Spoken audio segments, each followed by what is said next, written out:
ሰላም ቤተሰቦች ዌልካም ቱ ማይ ቻናል። እንግዲህ በዛሬ ትምህርታችን ወደ 20 የሚደርሱ ቃላቶች ሊሆኑ ይችላሉ፣ ሐረጎች ወይ ደግሞ አረፍተ ነገሮች ሊሆኑ ይችላሉ።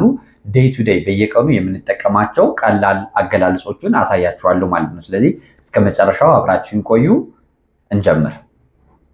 ኦኬ እንግዲህ የመጀመሪያው ሄሎ ወይ ደግሞ ሃይ እንላለን። ምን ለማለት ነው? ሰላም እንደማለት ነው ማለት ነው። ለምሳሌ ሄሎ ሃው አር ዩ ካልን ሰላም እንዴት ነህ እያልን ነው። ወይ ደግሞ ሰላም እንዴት ነሽ ወይ ደግሞ ሰላም እንዴት ናችሁ። ኦኬ ሁለተኛ ጉድ ሞርኒንግ።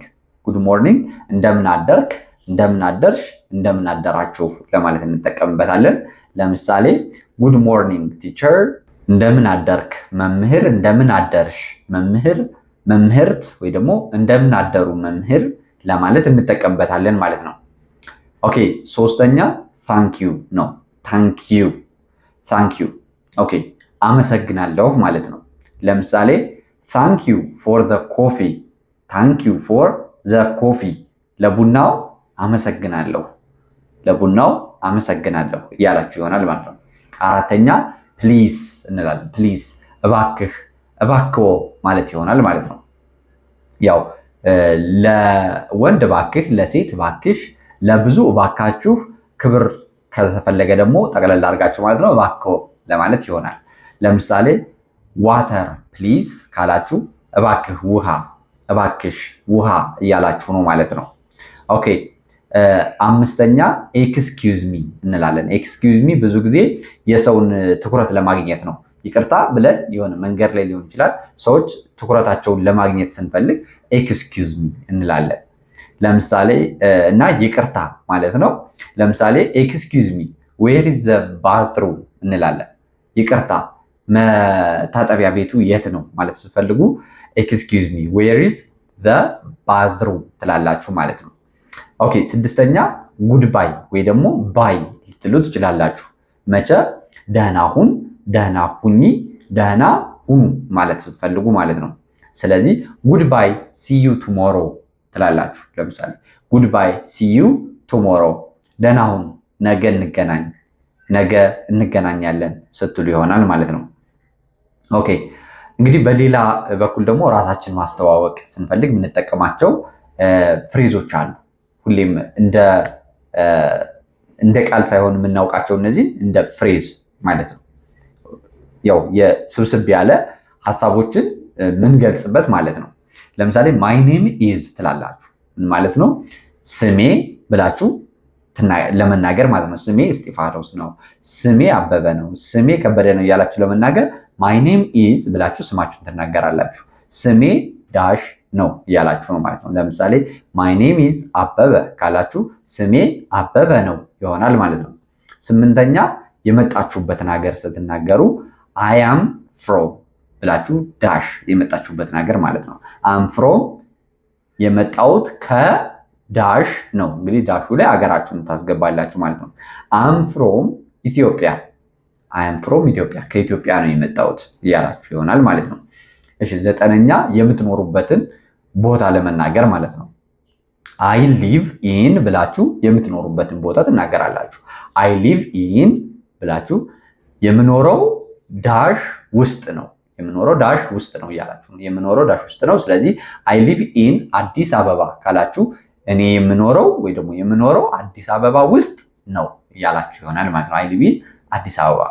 ኦኬ አስረኛ ናይስ ቱ ሚት ዩ፣ ናይስ ቱ ሚት ዩ ያው ሲገናኝ ነው ሚቹ የሚል ያው የእንግሊዘኛ ወይ ደግሞ ተናጋሪዎቹ ራሳቸው የሚሉበት መንገድ ነው። ግን በእኛ አክሰንት ደግሞ በራሳችን አነባብ ደግሞ ናይስ ቱ ሚት ዩ ትችላላችሁ። ስለተገናኘን ደስ ብሎኛል ስትሉ ነው። አንድን ሰው ካገኛችሁት በኋላ ስትለያዩ የምትጠቀሙት አገላለጽ ነው ይሄ። ስለተገናኘን ደስ ብሎኛል ትላላችሁ። ስለዚህ ሃይ አም ሳራ፣ ለምሳሌ ሃይ ሰላም፣ ቅድም ያልኳችሁ ማለት ነው። ሰላም ሳራ ነኝ፣ ሳራ እባላለሁ ያላችሁ ነው። ናይስ ቱ ሚት ዩ ስለተገናኘን ደስ ብሎኛል ትላላችሁ ማለት ነው። ኦኬ ሌላኛው የዕለት ተዕለት ጠቃሚ አረፍተ ነገሮችን ሌሎችን ልጨምርላችሁ። ለምሳሌ 11ኛ ምን እንላለን? ሃው አር ዩ እንላለን። ሃው አር ዩ እንደምነህ፣ እንደምነሽ እንደምናችሁ ስትሉ how are you ትላላችሁ። how are you ለምሳሌ I'm fine thank you how are you ትላላችሁ። ደህና ነኝ። አንድ ሰው ሲጠይቃችሁ how are you ብሎ ሲጠይቃችሁ እናንተ I'm fine thank you ደህና ነኝ አመሰግናለሁ ትሉታላችሁ ማለት ነው።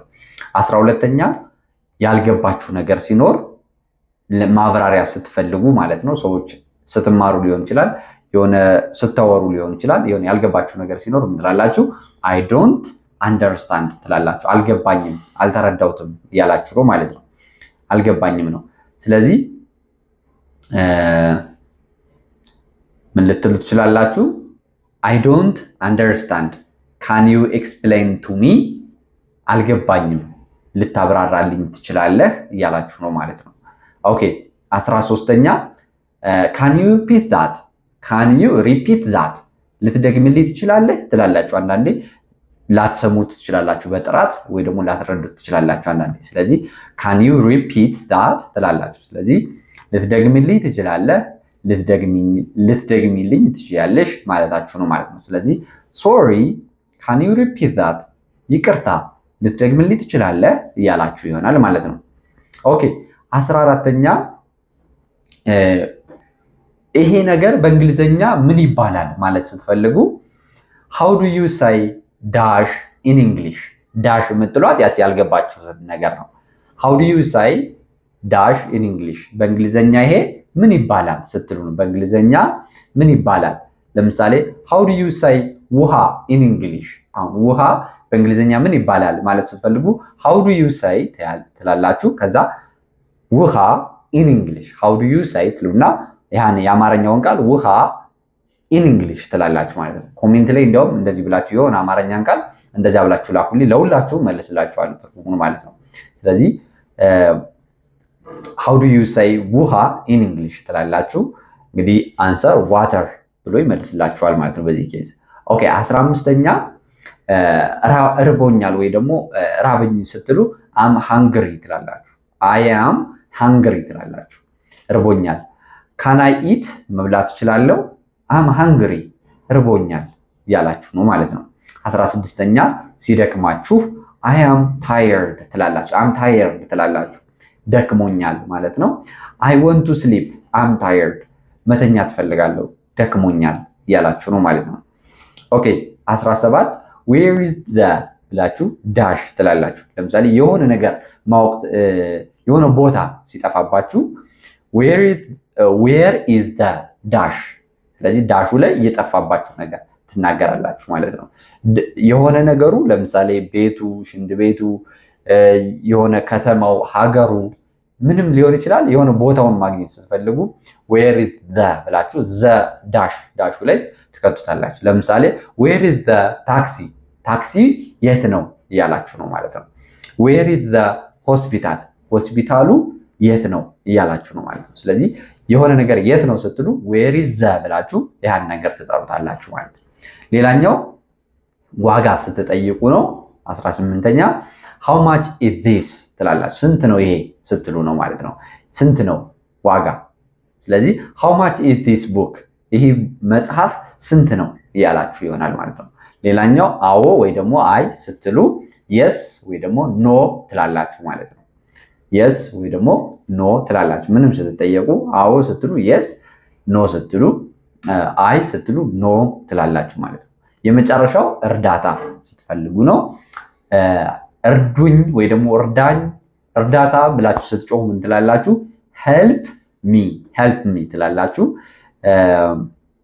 please help me with this bag ብትሉ ለምሳሌ please help me with this bag ቦርሳውን አግዥኝ ብላችሁ እየጠየቃችሁ ይሆናል ማለት ነው። ስለዚህ ለዛሬ ኮመን የተባሉ ፍሬዞች፣ ቃሎችና ሴንቴንሶች ይሄን ይመስላሉ። በቀጣይ ደግሞ በሌላ ዙር ይዤላችሁ እስከምመለስ ላይክ፣ ሰብስክራይብ እና ሼር ማድረጋችሁ እንዳትረሱ። እንዲሁም ደግሞ በግላችሁ ማጥናት ከፈለጋችሁ እኛ ጋር በሳምንት 5 ቀን በቀን 1 ሰዓት እንደነዚህ አይነት ቃሎችንና እንግሊዘኛ ከጅምሩ እንዴት መነበብ መጻፍና እንዴት ነው ወደ ስርዓቱን የጠበቀ ትምህርት መውሰድ የሚችለው የሚለውን እኛ ጋር ማግኘት ትችላላችሁ ማለት ነው። እስከ ሰዓት አብራችሁ ስለቆያችሁ ከልብ አመሰግናችኋለሁ። ሰላማችሁ በያላችሁበት ይብዛልኝ።